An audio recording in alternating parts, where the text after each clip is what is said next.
Hello everybody, it's James here and it's Ask Dutch Anything, episode 48. We'll do the quick version of the plugs first. Pro Wrestling Tees, you want to support the show, go on Pro Wrestling Tees, links are in the description. Support the show, buy a t-shirt of ours. I should really be wearing one, I guess, at this point when I say that. Facebook as well. Why don't you put the shirt on? Oh, because I washed it yesterday, it's still damp. I didn't put it through the wash. What can I say? Facebook, Storytime with Dutch Mantell, links in the description. Follow us there as well. There's merch as well. I've got 2 books, one on Owen, Hart, one on The Rock. Dutch has got 2 as well. The World According to Dutch and Tales from a Dirt Road. 2 fine books as well. Links one on the way. One on the way for next year as well, we're thinking. Yep. And if you want them unsigned, go to Amazon. If you want them signed, you email dirtydutchmantell with 2 L's at gmail.com and sort out a price with the Dirty Dutchman himself. I have a new show out with Stevie Richards, The Stevie Richards Show. Fine start it's made as well. Links are in the description. I advise you, if you're into this, I advise you that you would all like that show as well, so give us a try. And the most important thing, the email for Ask Dutch Anything is questionsfordutch@gmail.com. That's how you get in touch with us. That's how you send in or submit your questions for the Dutchman, and the best ones make it to the format. And once again, we've had a gluttony of questions. Is that the right word? A Gluttony, a lot. Yeah. An overflow. An overflow of questions, as we always do, and some great ones in here as well. So we're going to start with one that was actually submitted last week and we didn't get to. Jamie has written in and said, I heard a story about Michael Hayes / the Freebirds peeing on people. Does Dutch know anything about this? Well, that's one of the rumors that has followed Michael P. Hayes around. And I never saw him do it, but I've always heard it about him. And hey, anything I hear about that guy, within reason, I'd believe on Michael. Michael's a pretty good guy. And I would say one thing about him. He was never the only drug vice he had was smoking marijuana, dope. I don't think he took the pills, because he couldn't have taken the pills and still been as sharp as he was behind the scenes with Vince when he worked there. But yeah, I've heard of the times that he would pee on people. And I also thought Buddy, his little boy Buddy, what was his last name? Buddy what? Roberts. I think Buddy Roberts was more doing it than Michael was. And I think Buddy, since he did it, I think he was the one spreading the rumors about Michael to get the heat off him. So I don't know. But Buddy was a good guy and a trip. And so Buddy's gone too now, right? Yeah. What, is this men or women they're peeing on? I don't know. No, drunk men. Yeah, they're in a bar or something. Okay. Drunker than hell. No, I don't know if they peed on women. I think I would say, now if I heard that he peed on a drunk guy in the bar, maybe a guy I don't even know, I go, well, yeah, okay. I'm not absorbed with it. But if I heard he peed on a woman, I go, what the hell are you doing? That is horrible. I can say in clear conscience that I've never done that. I've never peed on anything but the ground in a toilet. Did you ever hear the thing, the plane ride from hell? Supposedly Michael Hayes was so drunk that he thought Linda McMahon was a urinal. No, I didn't hear that. And really? Well, this is from Sean Waltman many years ago, and apparently he's like trying to unzip his deal. And he just kept saying, according to Sean Waltman, wait a minute, until like someone just like scooped him up and took him away from Linda McMahon because he was actually going to piddle on her. He on her? That would have been the end of him there, I would think. Yes, I think it would have been. Don't you think? Oh, God, yes. Next question. Jim Woods has written in, says, hello, Dutch and James. I rarely hear anyone speak of Indianapolis in the wrestling world. Did you ever work with Dick the Bruiser, Wilbur Snyder, or Sam Menaker? If so, any good stories? Be well, and I'm enjoying the podcast. So 3 names there. Did I ever work with any of them? Yeah, Dick the Bruiser, Wilbur Snyder, Sam Menaker. Not no, but hell no. When I was coming along, Indianapolis was a territory you wanted to avoid really. I don't know why, because they never really drew well because you kept the same guys on top. You know, they didn't bring guys in to work with Snyder or what's the other guy's name? Will what? Wilbur Snyder, Sam Maneker, Dick the Bruiser. Yeah. They didn't bring a lot of guys in like Memphis would, like, say, the Carolinas would, like Florida would, because they would bring you in with a certain time span. Say, we want you to do this run. Let's say in Memphis, we want you to do this run, and this wasn't really maybe not told to them when they come in, but you know, Lawler would say, "Come in, and we'll do this deal, and I'll run you to September, or I'll run you to August." And then about that time, it's about over, and it was. But see, Bruiser and Snyder and Menaker, they didn't bring people in like that. If you went in there, you went in there.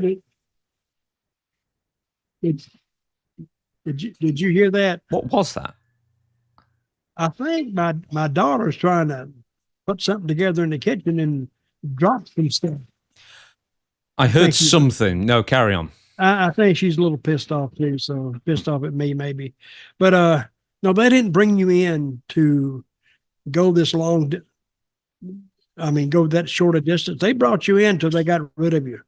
So if you went to an Indianapolis, you could go in there and if I never heard they overpaid. I didn't hear really they underpaid. The guys made a living there.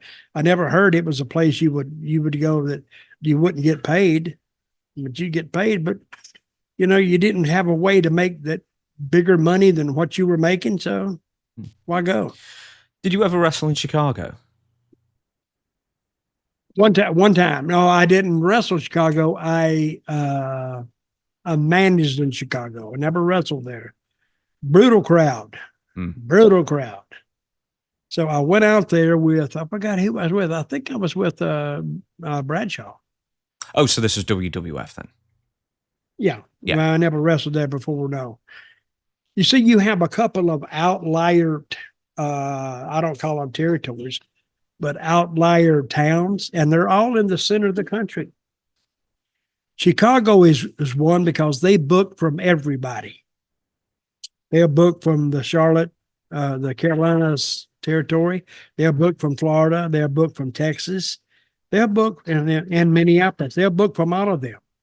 And it's right in the center of the country. Then you go down about 400 miles. Then you got St. Louis, the same setup. They book from all across the country, mostly the eastern United States. See, the western United States was unknown to me, unknown to most of the guys that I actually ran across. Very few people worked California, worked LA. There was a few that worked San Francisco, but they were such a huge distance between those territories. You didn't have a lot of back and forth. So, and the next outlier, and it's just a thing that they're all in the center, and you go down to Houston. Houston booked mostly from the Oklahoma territory, but would bring in talent from all over for the main events. And I call them outlier towns, and they didn't really have a territory of their own. They just booked it from where they wanted it. I mean, they weren't restricted to just a territory in a regular territory. They weren't restricted to that. They could bring in who they wanted, and from what I've heard of them, they were very successful at it. Next question. Brandon says, "Hi, Dutch. I love the show. I came across an interview with Bret Hart discussing cartoons he would draw in the locker room. One was a drawing of wrestlers having sex in a tree, which included Virgil hanging with his penis around his neck for a branch. Another cartoon, which Bret said was one of his favourites, was King Kong Bundy on all fours vomiting a pile of penises. When he saw it, Bundy wrote the names of all of Bret's brothers on each of them. Did you ever see any of the Hitman's artwork, and if so, what did you think?" No, I never saw any of his artwork. And from finding out what it was, I'm kind of glad I didn't see the artwork. What he drew a photo, a picture of Bundy throwing up on a pile of penises. No, throwing up a pile of penises, apparently. Oh, God. So I don't know if this is just an 80s thing that he did, No. but he did it all the time back in the 80s, and I think like Chief Jay Strongbow would feature in them heavily as well. Well, I never knew he did that. Never even heard he did that.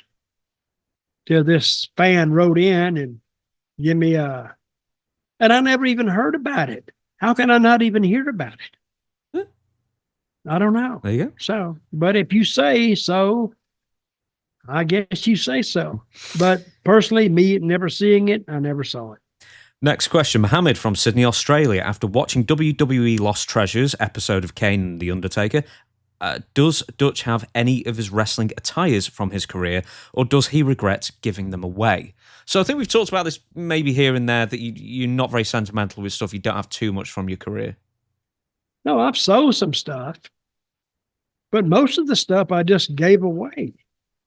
No, I take that back. I didn't give it away. I just threw it away. It looked like trash to me. So I said, who in the hell would want this? Who would want an old Tarzan outfit that's falling apart? Nobody. And the boots I sold, I got rid of them. What about the furry boots? I love those furry boots. I don't know what happened to them. I think I threw them away. I think I really did. Because it's furry boots. It's gimmick boots anyway. You're just supposed to wear them, you know. But I used them to work in. One time I was in a match with Mr. Wrestling number 2, I think. And I had those boots on. And all of a sudden, I kicked high and the boots went over the top rope outside.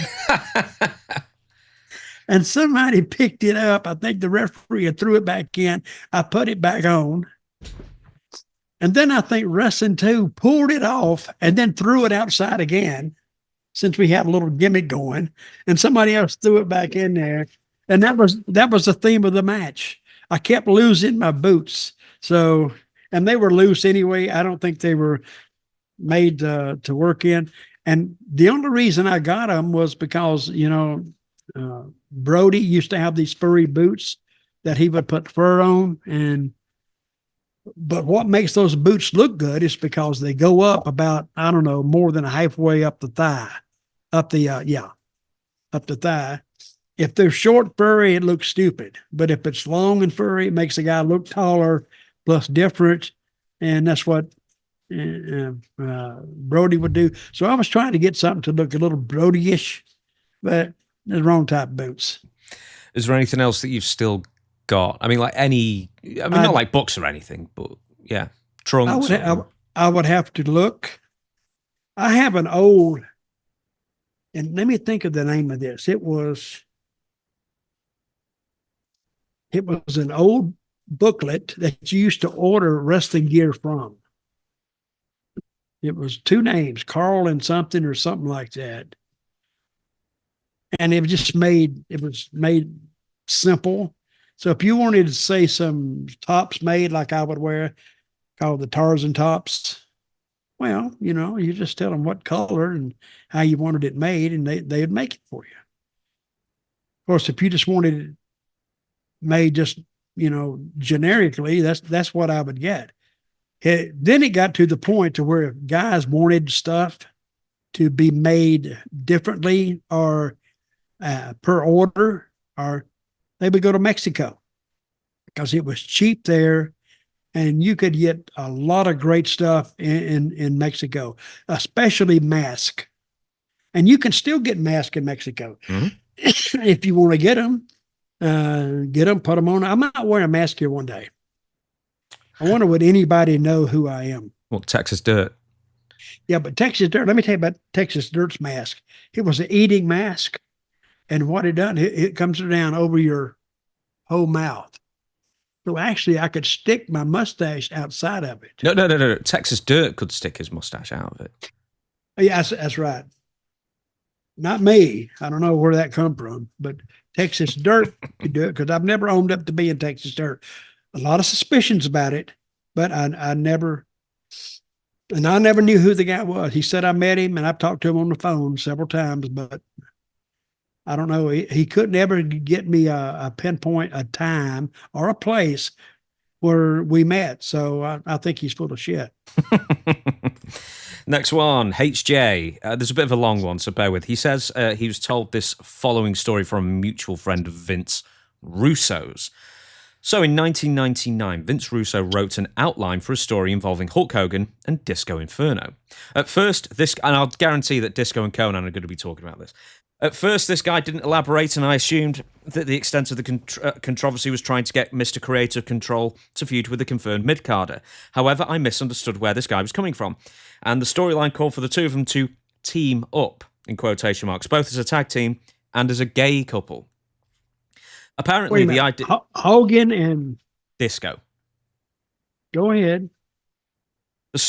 Apparently, the idea was them to appear as and act like a couple without it even being explicitly stated. They would hang out in the locker room and maybe casually mention something about having taken a shower together earlier.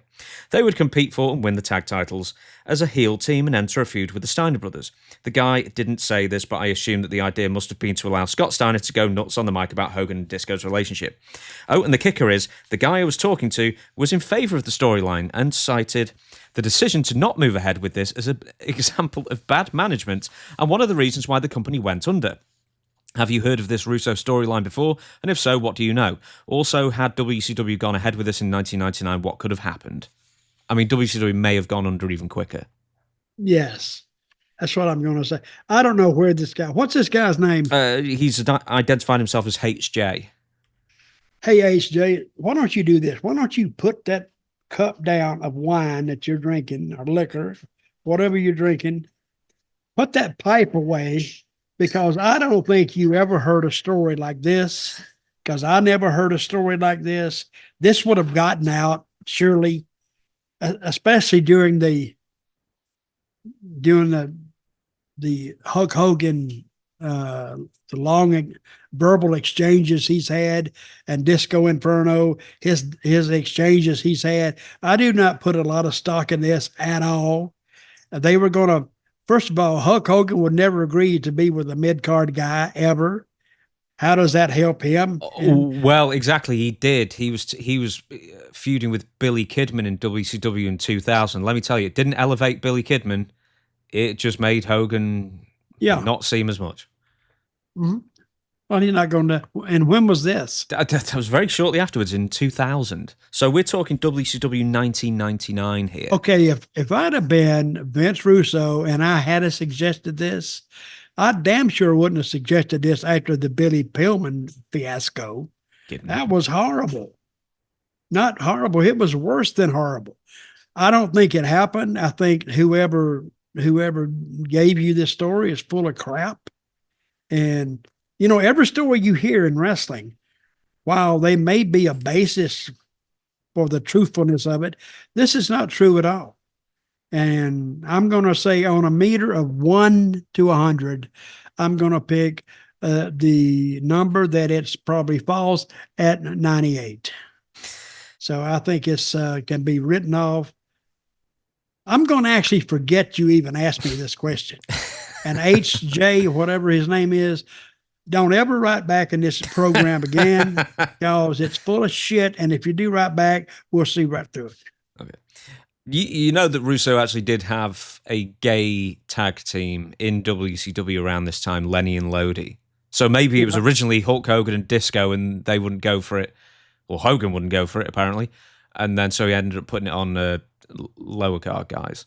Just a theory. Okay, if you're going to send me something like that, and especially talk about Hogan, he had the order of first refusal. Yes, creative control. Yeah, absolutely. And he would not have done this, and he would not, even if you got two of the gayest guys, hotter than they've ever been, Hogan would never agree to join them. Ever, ever, ever. And first of all, see, we used to be able to do stuff like that. You can't do it anymore. You know, you used to talk about Agent Street. Part of part of his whole deal was people was calling him gay and calling him the F word, I guess. And he would act like he would get hot about it. But I think, but what stopped it is he started saying it himself, and they stopped it. Oh, that name doesn't bother him. So, but yeah, I don't put a lot of stock in that. I think that's bullshit. Hey all, we'll get back to Dutch in a minute, but right now we are going to talk about Keeps. So for all you fellas out there with a thinning thatch and worrying about hair loss, Keeps is here to help. You can get professional hair care loss through Keeps without having to deal with the indignity of going to the doctors or pharmacy by simply filling in an online questionnaire, and a medical professional will send you a tailor-made plan for your circumstances right to your address in discreet packaging with options for 3, 6 and 12-month plans you can cancel at any time. 2 out of 3 chaps deal with genetic hair loss by the time they are 35, but Keeps offers both FDA scientifically approved options to combat hair loss, as well as hair thickening shampoos to complement your treatment plan and support hair growth, with most men noticing a difference within 6 months of continual use. With over 5,000 5-star reviews and 1 million men treated over the past 6 years, Keeps is offering Storytime with Dutch Mantell listeners a special offer by clicking the link in the description and pinned comment, or using the QR code on your screen. Thanks to Keeps for sponsoring the episode, and now back to Dutch. George Carl, I found this while searching for information. George Carl is one of my cigar. Is he really? Contributors, yes. Oh, well, there you go. I'm glad he... Good guy. I'm good glad guy. I picked his question. And always show respect when you say his name. Yes. Frequent contributor of questions as well. He usually comes up with some good ones. I found this while searching for information on Big Bully Busick. First, he sent us a link. I'll tell you what the link is in a minute. But first, Dutch, do you know anything about Mr. Busick? Big Bully Busick, briefly in WWF in the late 80s or early 90s. I never met the guy. I never heard anything about him till he showed up in WWF or E. I think we're talking around 91, maybe? Something like that. WWF. Never heard anything about him at all. I liked the name, and he was the one that had the cigar, right? Yes. And the hat and the big mustache. Yep. Okay, Carl, I just got to ask you, did you send that question in because of the cigar, because of the hat, or because of the mustache? The camera has recoiled in fear at your mustache back again now. Oh yeah. So I don't know why this is. Oh, we're tired. We'll have to get another camera at one point. Okay, I'm just looking at. He was in Atlanta Police. He began wrestling for Jerry Blackwell in Atlanta and developed the bully persona. And then he went to Global in 91, then WWF, and then he really didn't wrestle very much. Anyway, George Carl has sent in an article from WWE.com from 2012, and it is the top 10 superstar mustaches of all time. And you're not on it. No, that's because before I had a little one then, but it was still better than some of them they had. Oh, God, read some of them. Well, why don't we not read them? Why don't we look at them ourselves? 1 second. Go ahead, look at them so I can knock the shit out of it. Okay, yeah, I'm recording again now. So you just denied that was even Caitlyn. So I don't remember Caitlyn. Do you remember Caitlyn from WWE? Well, of course. Why would I say I remembered her if I didn't remember her? Well, you didn't say you remembered her. You just went, is that Caitlyn?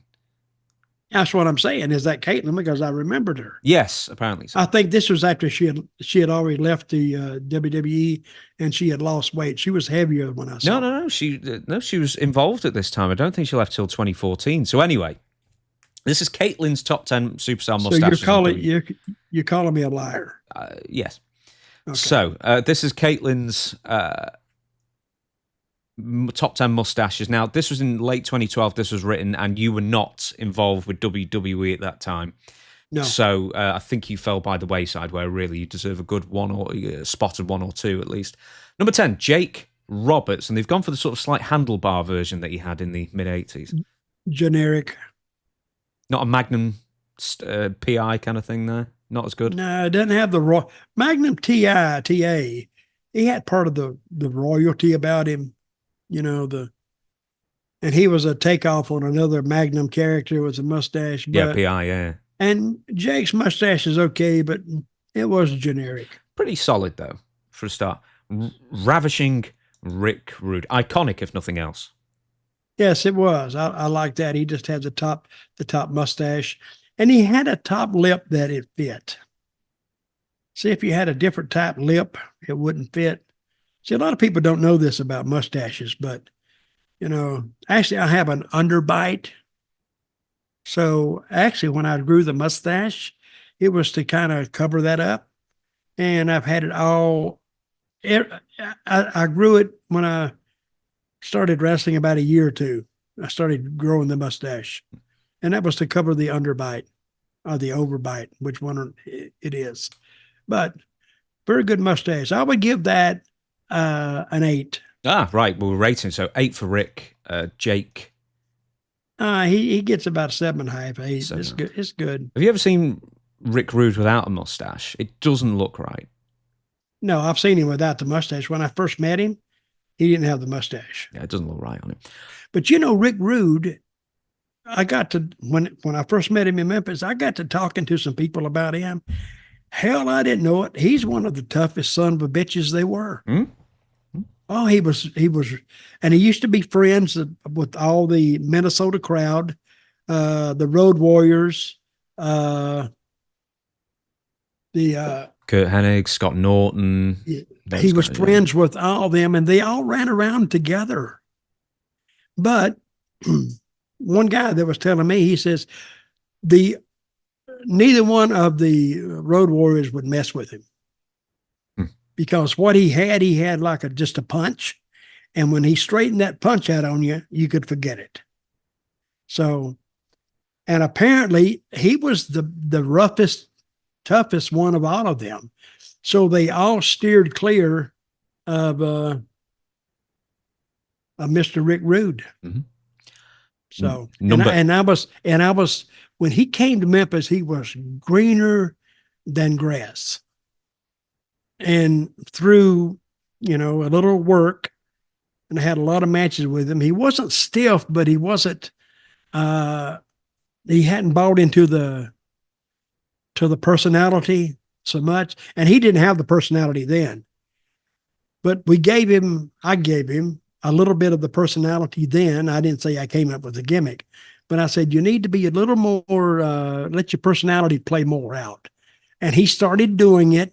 And eventually his crowd reaction got better, and it got better. And by that time, after about 6 months, 7 months in Memphis, I think that's when he went to, I don't know where he went first. If he went to, I think he went to maybe Dallas or Texas territory, and then to WWE. I'm not sure. He was in Mid-Atlantic. He was teaming with Manny Fernandez at one point. Okay, that's right. And then I think he went to WWF from there, maybe. Okay.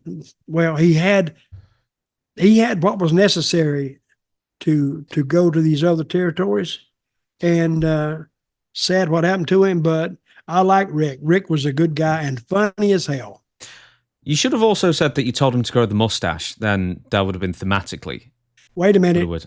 Erase this. We're going to go back and say, and yeah, what I told him was, you need to grow a mustache. Yeah. Or rewind. You need to grow the mustache, and you'll have a hell of a way to go. I can compare you one day to me. Unfavorably. It's next one, number 8 on this list is Magnum TA. Oh, wait a minute. Oh, Magnum TA. Mm-hmm. That actually fits him well. Quite babyface there as well, isn't he? Oh yeah, he was, but he had that sandy blonde hair and the mustache is the same way. The last time I saw Magnum TA, it was at a convention in Charlotte, I think. And he was on his, what I call his motorized machine. And it's pretty big. I mean, this thing is bigger than like a motorized wheelchair. He can actually sit up tall in it.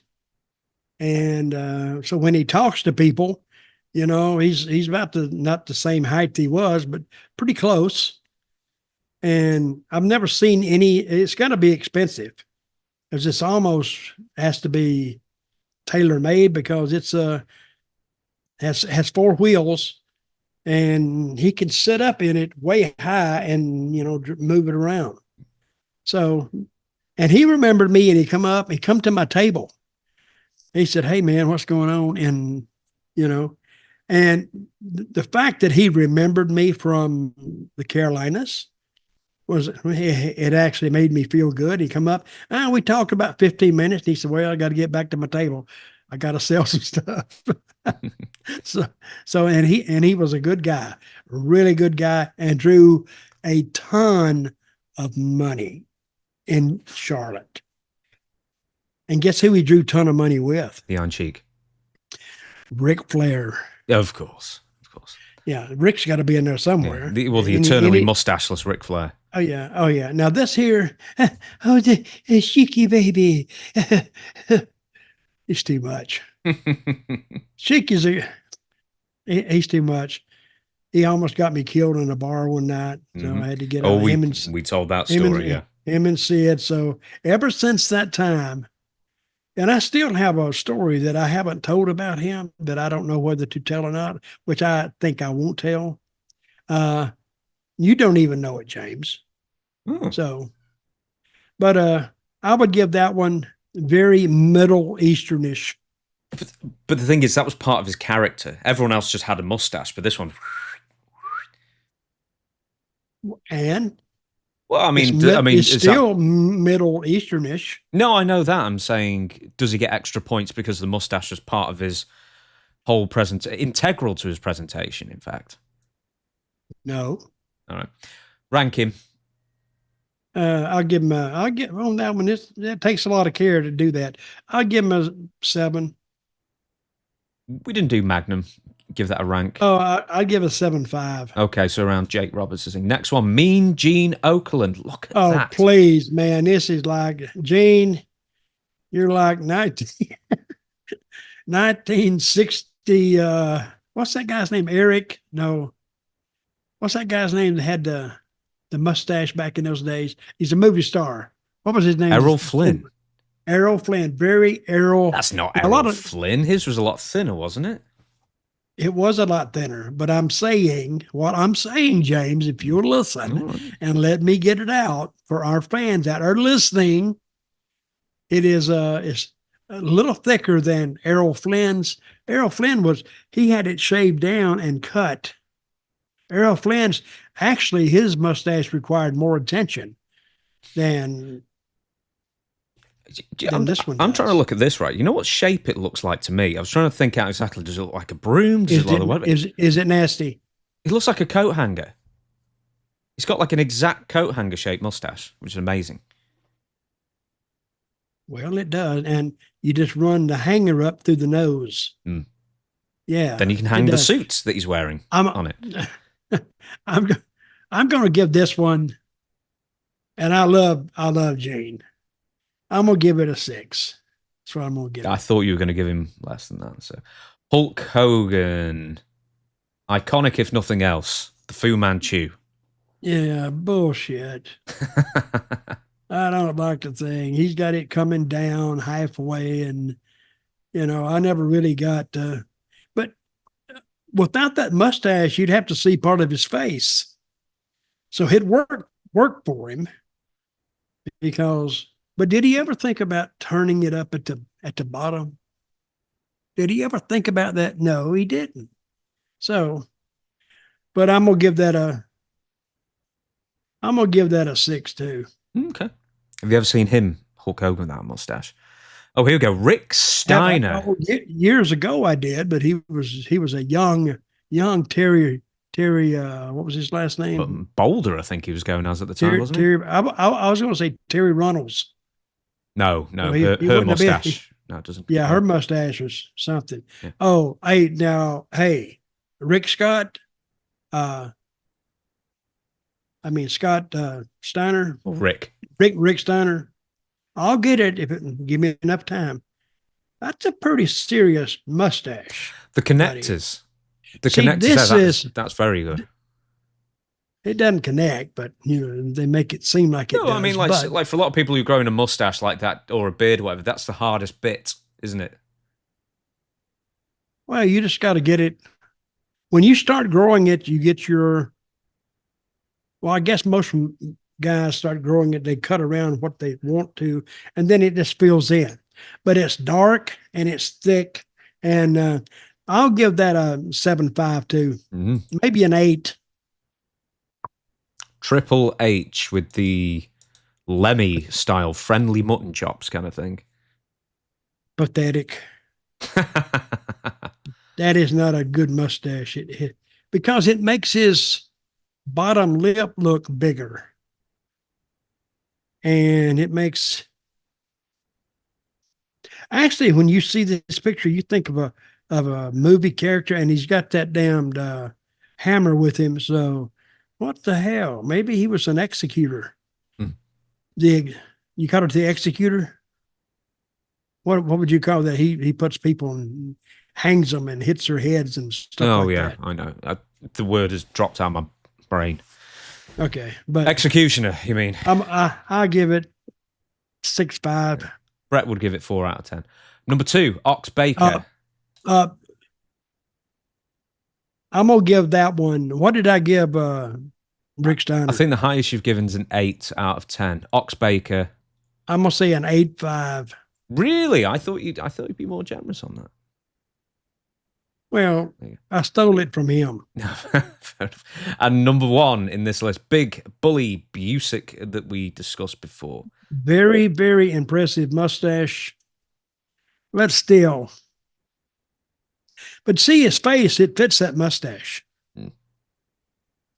So I'm gonna give that. I gotta give that an 8.5 too. Really. And if we were judging your mustache. Mine. It's got to be a 10 just because of the work I put in it. Absolutely. How could we say anything else, especially on the Ask Dutch Anything? Yes, absolutely. We shall move on. Hi. Oh, I'm sorry, I didn't write the guy's name. Brett J. Hi, James and Dutch. I was listening, as he writes this, to your latest podcast while lying in bed in hospital, not sleeping because you don't go to the hospital. I was listening. Wait a minute. He was listening to the latest podcast. Yes. Laying in a hospital bed. Yes. Okay, go ahead. To get my rest, but you don't get rest in hospital. My question is, do you think John Cena will break Ric Flair's record before he retires? Thanks. Well, I'm kind of torn on this one. Wait a minute.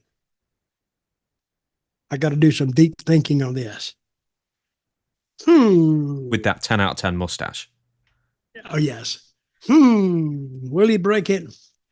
There's a possibility that he might break it, but I don't think they'll let him break it. I really don't. I think they want to. So he's been there 16 times. Ric Flair, so they claim, yeah. 17. But that's not just the one title, right? No, that's every world title he's ever held. Okay, but what other titles did Triple H have? Triple H? No, Cena. Cena, what other titles did he have? They were all versions of WWE World Heavyweight titles. Okay. See, that applies more than titles around the world. See what I mean? Mm-hmm. Hell, you could probably find some independent guys that have held the world title 10 times. You know what I mean? Yeah, Jerry Lawler. So I think he's held it like 30 times, something. But no, I don't think he will break Flair's record. But I will think that they will readjust the qualifications to be called a world champion. Therefore, knocking Flair off his perch down to the level he needs to be, and for John Cena to rightfully reclaim his seat on the WWE throne. Does that sound plausible? Could do. A couple of the WCW titles were like international. They were like the big gold belt.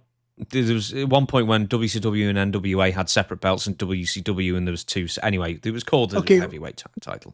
Okay, what does Flair have? Okay, officially in WWE canon, it says 16.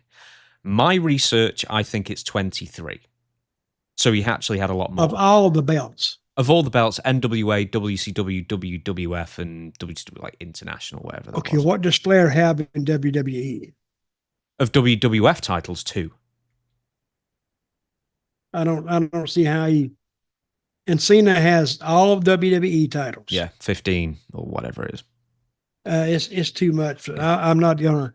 I mean, where else do two grown men sit around talk about a damn fake ass business like it's a shoot?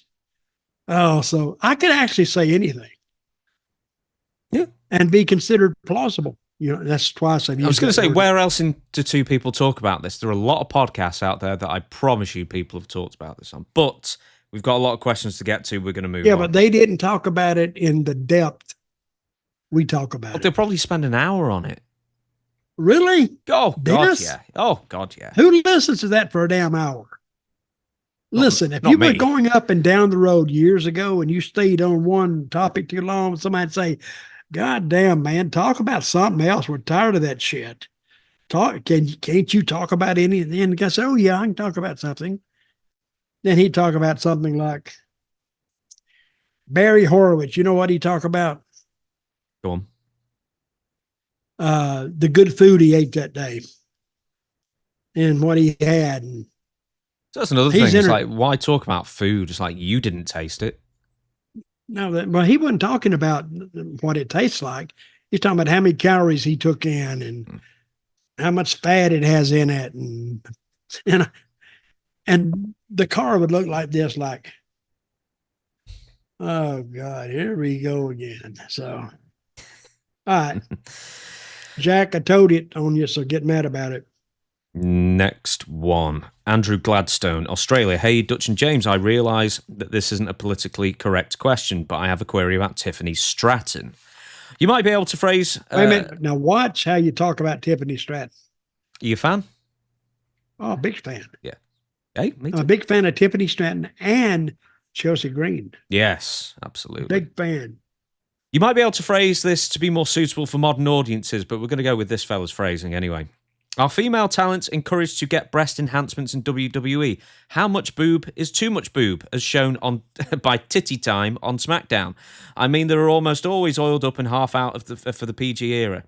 How do her tops stay on when she wrestles? Don't bigger boobs risk exploding with the higher impact moves? Maybe Dutch knows a lady wrestler who he can ask. Sorry again. There's never enough boob, Dutch. Are they encouraged to get a boob job? At one point, I think they were, yeah. In the Johnny Laurinaitis era, definitely, I think they were. They may have been, but I think Tiffany, how do you know those are artificial boobs? Not seen a receipt for them. No, I haven't either. Maybe that's her real boobs. Maybe. But I think too much boobs on a woman makes her not as attractive. That makes it sound like three or more are too many. Like too much boob. Or to me, I'm saying some guys are boob guys, some guys are leg guys. I'm leg guys and butt. But the boobs here and they're flopping all over the thing, I don't think that's attractive too much to me. I'm saying everybody's different. But I don't think they're encouraged now to do it because they would have to take time away. And I think if they were going to get any kind of a boob transition, they would do it either before they started or at the NXT enhancement facility in Orlando. And I don't think they're really encouraged to do it. I really don't. I don't think these days they are, but back in the day. But the thing is, it's like, I wonder if it's like an Ultimate Warrior thing. You see Ultimate Warrior with that great body and he gets a push. And then, do you know what I mean? It's maybe the same with the women. Well, some of the women have all got boob jobs. Maybe I should get one and maybe I might get noticed more, that kind of thing. That kind of sort of like, that booking reinforcement kind of thing. I can see the reasoning, but I don't think that will help them. Because who says the right size is this size? I mean, they would have to have like really small boobs to start out with for them to have a boob enlargement. Not necessarily. What if you've got like a bit of body dysmorphia and you just think, well, you see yourself on TV and you think, well, We maybe, we don't use words like dysmorphia here Oh, okay. because I think that's above my pay grade, above my head. So, what is dysmorphia? Well, if you imagine your body or appearance as something else that anyone else, certain way. yeah. If you've got it in your mind that your body's let's incorrect in some way that other people don't this notice. is a question for everybody. Anytime we do a discussion back and forth, and James and I we don't agree on it, and that's the time for your time to hop in.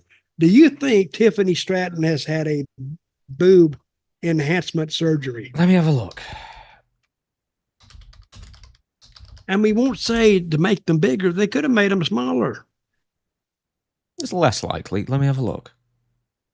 I won't show this on the thing. Where are my glasses? I'm being forensic with my examination here. Do bear with me. I'm not looking at any great photos here. Oh, yeah. Oh, God, yeah, they're well fake. Yeah, they're fake. Can I see a picture? You can see as many as you want.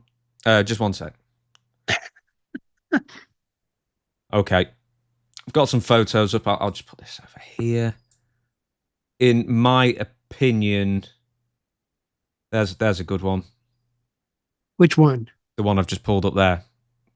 The big one. When she's in the pink? Yeah. Well, they're enlarged there. Yeah, they're fake there, I think. There's another one. Well, let's go with some smaller little, TTs. I'm going to put an end to this segment pretty soon, Dutch, because it could devolve into some sort of straight pornography. No, we'll leave it there then. Yeah, I think they're fake. Straight pornography. Yeah. Are you saying? But didn't I say before that women's wrestling, or men's wrestling, is a type of male burlesque? Mm-hmm. Didn't I say that? Yeah. Do you know what? I always and keep in mind this is a type of female burlesque without going to the strip club. It's great. Isn't it? I was in Puerto Rico one time and they cut out all the strip clubs. They were closed down. And I thought, well, damn, where are these guys going to get their fill of TTs? So I had two girls that looked pretty good. And one of them had been a stripper. So I started putting in. They would come to the ring to that song, dun, dun, dun, dun, dun. That is actually called The Stripper, that song. Oh, it was? Okay. Yeah. So that's what the music they would come to. And then I had a contest between them one night. And people, I wish I still had that on video. It's probably still there. But anyway, I had them do like not a strip down, just a strip walk. And the people decided who they wanted. Of course, they picked the baby face. But I enjoyed it. You've got to book for yourself sometimes, haven't you? I just wanted to make the point that, these right on woke types sometimes say, "What's objectifying women?" Blah, blah, blah. Look, they're there to be sexually attractive. That is part of it's why the men. How do you think they get pregnant? Yeah. No, I'm not saying women in general. I'm saying the women's presentation to a point is, they're underdressed. So are the men. It is a complete 50-50 on this kind of thing. Women, you're talking about in wrestling? Yeah, I'm talking about in wrestling, yeah. Yep, it is. But men's used to have them beat 5 ways to 0 because the men would put on tights and do all this stuff. Women most of them didn't do that. But that's what it is. It was male, it's male burlesque now, and it's female burlesque now too. So I just think some people out there think there's something wrong with it. Yeah, if you're going to work on a body, don't be afraid to show it. So, hey, if you go through Vatican City, what do you see? I've been to Vatican City. Wait, do you see some little penises on some of those angels? Do you know why? There's an actual reason for it.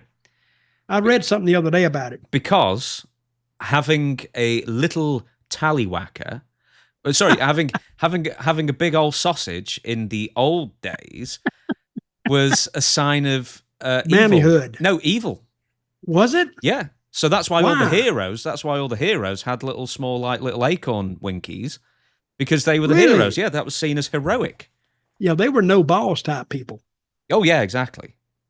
Really? Yeah, they were the heroes in the situation. And you said something about evil, like satanic. Yeah, some great big Virgil-looking sons of guns, or Lanny, Lanny Poffo or someone like that, swinging. I'm bringing it back to wrestling, but swinging away in the breeze kind of thing. They would be looked at as evil.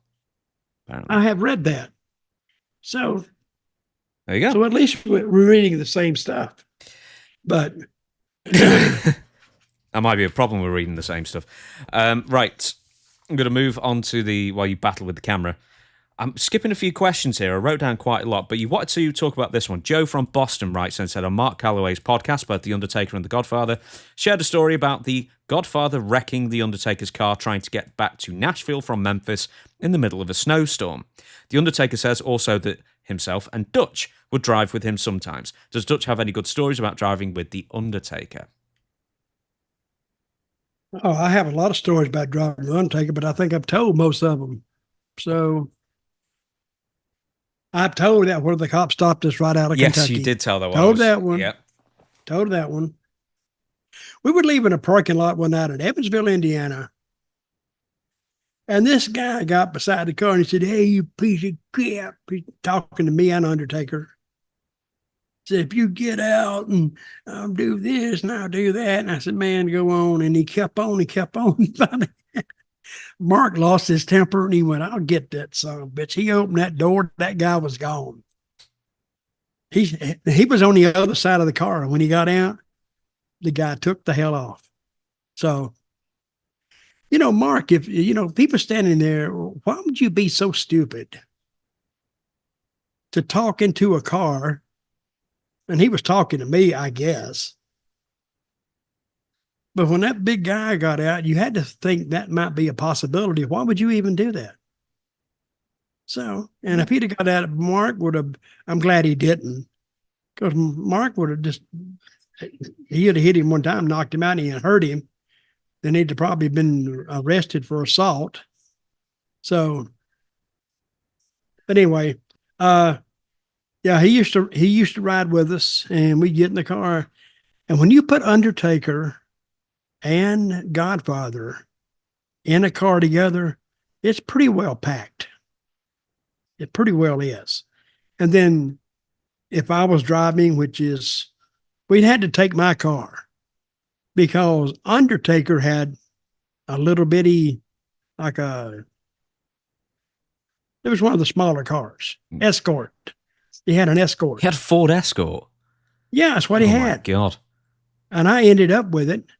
But so that would mean I would have to drive even his Escort if he took that. And guess what? For them to have,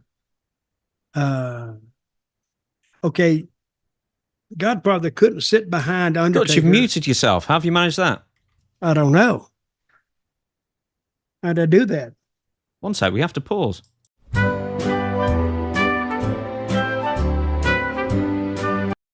Okay, everybody, apologies for that. For some reason, my computer's had a catastrophic failure where I can't now record Dutch's voice.